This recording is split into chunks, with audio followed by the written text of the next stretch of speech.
This is chapter 16 of Genesis.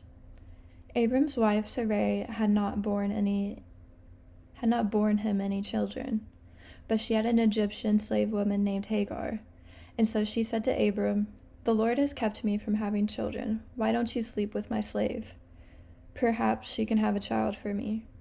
Abram agreed with what Sarai said, so she gave Hagar to him to be his concubine. This happened after Abram had lived in Canaan for 10 years. Abram had intercourse with Hagar, and she became pregnant. When she found out that she was pregnant, she became proud and despised Sarai. Then Sarai said to Abram, "It's your fault that Hagar despises me. I myself gave her to you. And ever since she found out that she was pregnant, she has despised me. May the Lord judge which of us is right, you or me." Abram answered, "Very well, she is your slave and under your control. Do whatever you want with her." Then Sarai treated Hagar so cruelly that she ran away.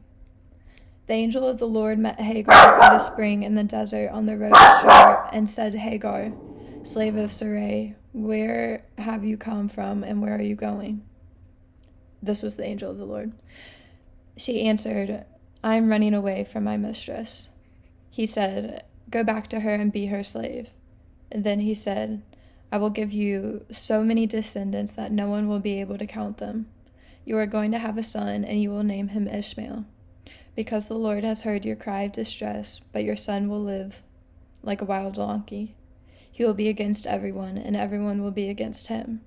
He will live apart from all his relatives." Hagar asked herself, "Have I really seen God and lived to tell about it?" So she called the Lord who had spoken to her, a God who sees.